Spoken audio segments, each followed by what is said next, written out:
Hola gente, ¿cómo están? Hoy vamos a ver la última clase, la clase número 7 de Problemática Social Contemporánea. Recordemos un poco, o sea, hagamos un pantallazo de todas las clases que fuimos haciendo, que ustedes debieron haber visto o trabajado para poder hacer los trabajos y luego para el examen. La unidad uno que toma el tema de familia, la unidad 2 que toma el tema de desarrollo y subdesarrollo, el tema económico, que se continúa un poquito en la clase número 3 que toma la cuestión de los bloques económicos. La clase número 4 donde tomamos la cuestión de la política, de los sistemas políticos y los sistemas de partidos. Luego trabajamos en la clase número 5 con problemas que tienen que ver con lo social propiamente dicho, el tema de la pobreza, formas de discriminación, varios problemas sociales. Y finalmente en la unidad número 6, en la clase número 6, trabajamos sobre algunos problemas que tienen que ver con el sistema educativo. Eh, Así que ese fue nuestro recorrido y nuestros principales temas eh, que estuvimos trabajando a lo largo de toda la cursada. Hemos visto que uno de los principales temas de las últimas clases fue el tema básicamente de la educación. El otro de los grandes temas que teníamos para hoy, el de la unidad 7, es el de ciencia y tecnología. Yo le pongo ciencia y tecnología en relación con la sociedad, porque ustedes tienen el concepto de lo científico, tienen la materia correspondiente, que es la de metodología, investigación, pero acá lo que vamos a hacer es un poco el recorrido social del vínculo entre la ciencia, la tecnología y la sociedad. Yo acá distingo tres etapas que son básicas en lo que yo llamo la evolución del conocimiento humano. Estas tres etapas son el pensamiento mítico, el pensamiento filosófico y el pensamiento científico. La primera forma de vincularse los seres humanos con el conocimiento, con la naturaleza, con las cosas que desconocen, es el mito. ¿Qué es un mito? Es una explicación que es imaginaria, que por lo general dentro de esa explicación aparecen seres con características sobrenaturales. Por ejemplo, vino un dios y creó las estaciones. O hay un héroe que se enfrentó con el demonio malo y eso generó que existiera el mal en el mundo. Hay una mujer que abre una caja y en esa caja surgen los males. O sea, son historias imaginarias que lo que hacen es resumir cosas que suceden en la vida, pero con una explicación absolutamente imaginaria. O sea que cada cultura tiene distintos mitos y ninguno puede corroborarse. O sea, son historias que no tienen capacidad de medirse con la realidad. Una segunda etapa, que va un poquito más allá del pensamiento mítico, es lo que llamamos el pensamiento filosófico.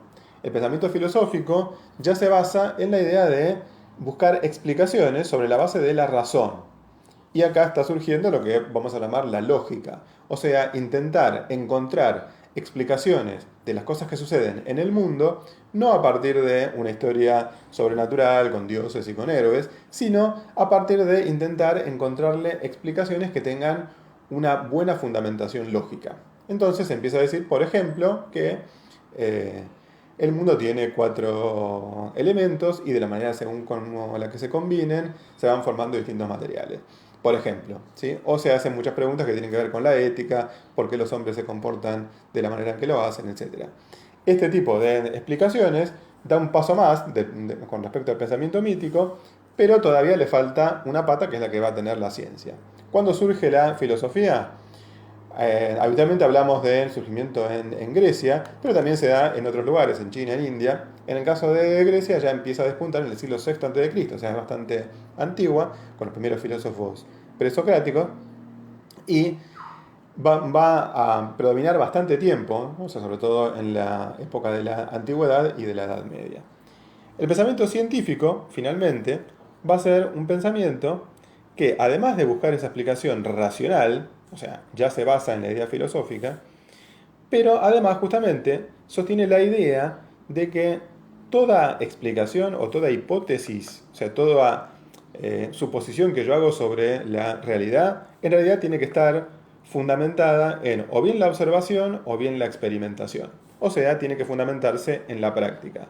Yo puedo decir filosóficamente que eh, el mal surge porque los hombres se organizan, ¿sí? O sea, estoy pensándolo de una manera racional, pero no estoy yendo a los ejemplos concretos, ¿m? No estoy observando las sociedades concretas que me permitan determinar si mi hipótesis y mi razonamiento, aunque sea perfectamente lógico, se corresponde con la realidad o no. Entonces, el pensamiento científico, en realidad, lo que hace es sumarle a lo racional la idea de que yo tengo que experimentar. Yo puedo suponer que el analfabetismo surge porque el sistema educativo está funcionando mal. Bueno, ahora, si yo no veo, no hago una encuesta, no hago una investigación sociológica, es decir, no hago esta observación y esta experimentación, mi idea queda absolutamente en el aire.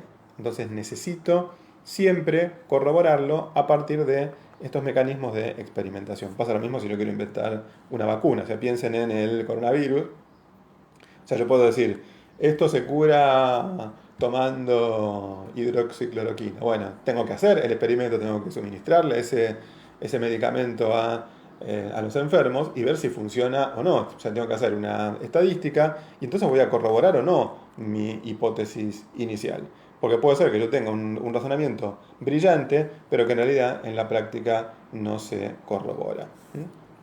Entonces, este pensamiento científico, que ya surge en la época de la Baja Edad Media europea, en realidad tiene una gran explosión, digo yo, en la época de lo que se conoce como la Revolución Científica, que se da a partir del siglo XVI y XVII en Europa. Se empiezan a surgir muchos pensadores que empiezan a analizar el universo, el mundo, de una manera científica. Por ejemplo, surge Copérnico diciendo que el Sol no es el centro que la Tierra no es el centro del sistema solar, sino que es el Sol.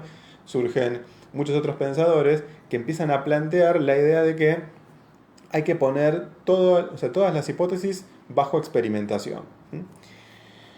Bueno, ¿qué características tiene el pensamiento científico? Posiblemente lo hayan visto también en la materia de metodología, pero no está de más recordarlo. Un pensamiento científico tiene que ser replicable, o sea, tiene que poder hacer esa observación cualquiera. Si yo digo, no, este es un conocimiento, pero solamente pueden acceder a ello los iniciados, solamente una minoría que tiene un conocimiento secreto, eso no es ciencia, es un conocimiento que llamamos esotérico. Un conocimiento científico tiene que poder ser replicado, o sea, repetido por cualquier persona que tenga la suficiente capacidad como para aplicar el método. Por otro lado, el pensamiento científico es predictivo. O sea, si yo hago una hipótesis que es correcta, yo lo que puedo es predecir probabilísticamente hechos futuros. O sea, yo puedo decir, mire, si usted está enfermo de tal enfermedad y toma tal medicamento, lo más probable es que se cure. O lo más probable es que no se cure. O sea, justamente por eso lo que hago es una predicción probabilística. Pero me sirve justamente para predecir qué puede llegar a pasar. Pasa lo mismo con la predicción meteorológica. Yo digo, es muy probable que mañana llueva. ¿Por qué? Porque estoy observando ciertos elementos del día de hoy. Eso no significa que sea absoluto, pero sí que hay grandes probabilidades de que una cosa suceda y a partir de ahí puedo operar en consecuencia. Por eso digo que el pensamiento científico también tiene un objetivo transformador. O sea, si yo sé que haciendo tal cosa puede suceder tal otra, evidentemente eso me permite transformar la realidad. O sea, si yo sé positivamente que suministrando una partecita del virus puedo llegar a hacer una enfermedad que me permite generar anticuerpos para evitar que me enferme, bueno, puedo, utilizando ese conocimiento previo, construir esa vacuna que me permita transformar la realidad y curar a un montón de gente.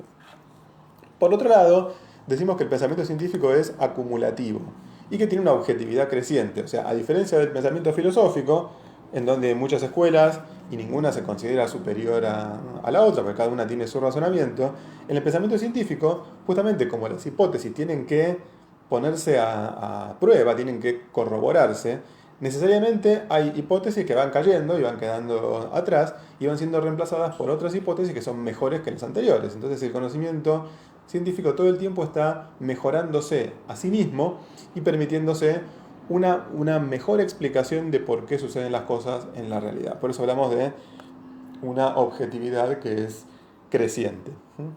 Algunos ejemplos de conocimiento científico para después contraponerlo con lo tecnológico son, por ejemplo, la teoría de la evolución en biología, ¿sí? Una teoría que plantea cómo cambian las especies unas respecto de otras.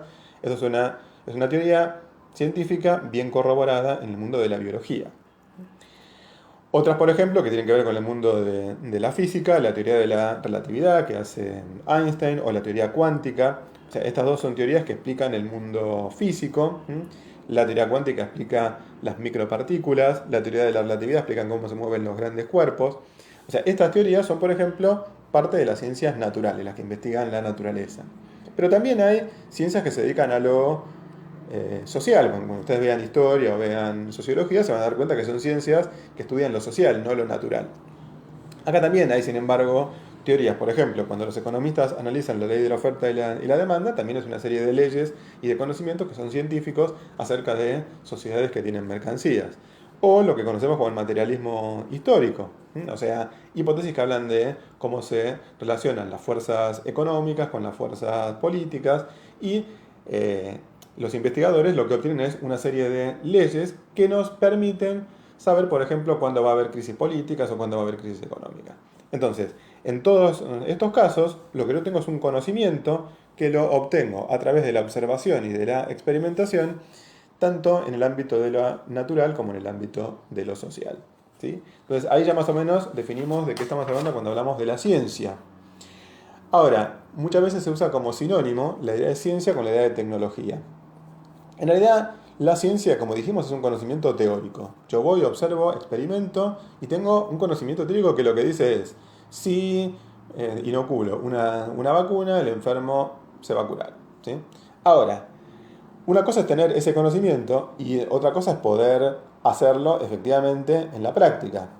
O sea, la tecnología, en realidad, lo que es un conjunto de, tanto de saberes, que son científicos, como de técnicas, o sea, de procedimientos, como de medios, objetos, que se necesitan para llegar al fin que yo quiero. Entonces, por ejemplo, yo puedo tener claro cuál es el mecanismo por el cual puedo curar el coronavirus. Ahora, necesito saber bien cuáles son los pasos para poder fabricar esa vacuna. ¿Sí? Necesito tener los aparatos que me permitan fabricarla. Necesito tener un conjunto de objetos que son artificiales, ¿sí? O sea, objetos creados por el ser humano, que me permiten, a través de este conocimiento científico, resolver estos problemas que son problemas prácticos. ¿Sí? Entonces, cuando hablamos de tecnología, habitualmente hablamos de una de estas dos cosas. O bien una máquina, un objeto, algo que es una cosa concreta que yo utilizo para resolver algo, o bien una técnica, un procedimiento, una serie de pasos que me sirven para saber qué es lo que tengo que hacer para resolver tal problema. ¿Sí? Por ejemplo, si yo tengo problemas de articulaciones, hay un montón de gente que son kinesiólogos que saben cuáles son los procedimientos que tengo que hacer para poder recolocar la articulación correctamente en su lugar. Eso es una técnica. Y eso también es tecnología. Justamente a partir de esto, lo que tenemos es que hay una interrelación todo el tiempo entre ciencia y tecnología. ¿Por qué? Porque si yo tengo un mejor conocimiento teórico, lo que puedo es fabricar mejores instrumentos, y si yo tengo mejores instrumentos, también puedo acceder a una mejor capacidad de acceder a la realidad. Por ejemplo, si yo tengo un conocimiento mejor sobre cómo es una lente, puedo fabricar un telescopio. O sea, saber cómo funcionan las lentes es ciencia. Un telescopio es tecnología. Ahora, si con ese telescopio puedo mirar al cielo y con eso puedo entender cómo se mueven los planetas, ahí aparece otra vez la interacción entre tecnología y ciencia. O sea, todo el tiempo está dándose este ida y vuelta entre el conocimiento científico y los avances tecnológicos. ¿Sí? O sea, habitualmente cuando hablamos de ciencia hablamos del conocimiento científico y cuando hablamos de tecnología hablamos de avances tecnológicos porque son objetos que son concretos. ¿Cuáles son objetos concretos que tienen que ver con este avance tecnológico? Por supuesto hay muy distintos en distintas épocas históricas, pero quizá los más conocidos son el famoso motor a vapor, que se deriva de todas las máquinas de vapor que se inventan con la revolución industrial, el telégrafo, el teléfono, ¿sí? un invento clave que es la lamparita eléctrica, que se consigue a partir del conocimiento sobre cómo funciona la electricidad. Y en los últimos años, computadoras, celulares, internet. O sea, todo esto, fíjense que son aparatos que se hacen utilizando ese conocimiento científico y que nos ayudan a resolver problemas prácticos como problemas de comunicación o problemas de alimentación, etc. Entonces, ahora, eso no nos tiene que llevar a pensar que la tecnología solo son los inventos de los últimos años, ¿sí? Porque si uno se va al pasado, uno podría decir que la tecnología es anterior a la ciencia. Dijimos hace un rato que la ciencia surge a partir más o menos del siglo XVI, y sin embargo, objetos, instrumentos que nos permiten resolver problemas prácticos existen desde que el hombre es hombre, o sea, cuando se inventó la rueda, el arado, los acueductos para llevar el agua de una ciudad a otra, eso también es tecnología. Es decir, que la tecnología es muy anterior al procesamiento científico. En los últimos años, o en los últimos siglos, lo que se da es una interacción entre ciencia y tecnología, pero durante mucho tiempo la tecnología se desarrolló por su propia cuenta y la ciencia después se acopló y fue llevando a esa interacción entre uno y otro.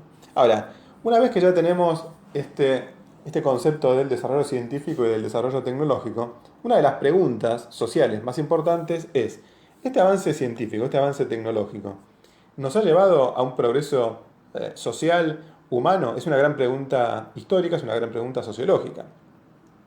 Entonces, a partir de ahí tenemos que respondernos a partir de cuál es nuestra posición, digamos, filosófica frente a eso. Y frente a eso yo planteo tres respuestas posibles. Una respuesta que es la que yo llamo la respuesta del romanticismo, ¿sí? Una forma de pensamiento del siglo XIX. Lo que plantean los románticos es que en realidad el hombre que no era tecnológico era un hombre bueno, es el concepto del buen salvaje, el indígena, ¿no? El tipo que vive en la naturaleza, y en realidad la tecnología es la que lo corrompe. Muchos de los que hoy piensan que el ser humano es más estúpido porque tiene celulares, en realidad tienen una postura que es romántica, ¿sí? O sea, la idea de que los hombres eran mejores cuando no tenían tecnología. Otra es la posición positivista, que es lo contrario absolutamente. La idea de que la tecnología va a resolver todo. Con la tecnología y con la ciencia, eso nos va a permitir no solo resolver los problemas que tienen que ver con lo material, sino también con lo social. Y por lo tanto, aquellos que buscan la felicidad eterna tomándose una pastilla, esta es la idea positivista, ¿sí? Que los avances técnicos van a permitir la felicidad del ser humano. Y por otro lado, yo planteo la postura que es la del marxismo, que lo que plantea es que en realidad la tecnología solamente es parte del universo social. Y que por lo tanto lo que uno tiene todo el tiempo es una interacción entre lo que Marx llama las fuerzas productivas, o sea, la tecnología, o sea, la capacidad para producir más y mejores cosas, y por otro lado aparecen las relaciones de producción, o sea, las relaciones sociales que entablan los seres humanos entre sí. Y que estos vínculos están siempre interactuando. Y además de eso, aparece lo que él llama la superestructura, que es la manera de pensar, la manera de tener leyes, religiones, formas de derecho, Estado. Entonces, cuando uno ve la tecnología es solamente una parte de la sociedad. Pero si no cambian las otras cosas, o sea, se puede tener grandes avances tecnológicos que, por ejemplo, permitan que la mayoría de la humanidad pueda comer. Y sin embargo, la manera en la que está organizada la sociedad hace que un montón de gente se muera de hambre y un montón de gente no. Entonces, la tecnología me permite resolver un problema. No está mal, o sea, no toma esta idea romántica de que la tecnología es para peor. Al contrario, dice que la tecnología es para mejor. Pero para poder cambiar la estructura social hace falta cambiar otras cosas, que son las relaciones entre las personas y la forma de pensar de esa gente. Entonces, a partir de ahí aparece una idea más compleja entre el vínculo entre la tecnología y la sociedad. Así que bueno, ahí ya tenemos entonces los conceptos más importantes de las unidades 6 y 7. O sea, vimos el tema de educación y vimos el tema de ciencia y tecnología. O sea, bueno, espero que puedan y que a partir de esto puedan llegar a responder. Son las últimas preguntas de los exámenes y los trabajos prácticos. Sé que en esta semana están ya resolviéndolos, así que bueno, Cualquier duda, pregunta, consulta, no duden en hacerla. Y bueno, nos estamos viendo. Suerte con todo y que les vaya muy bien en el examen.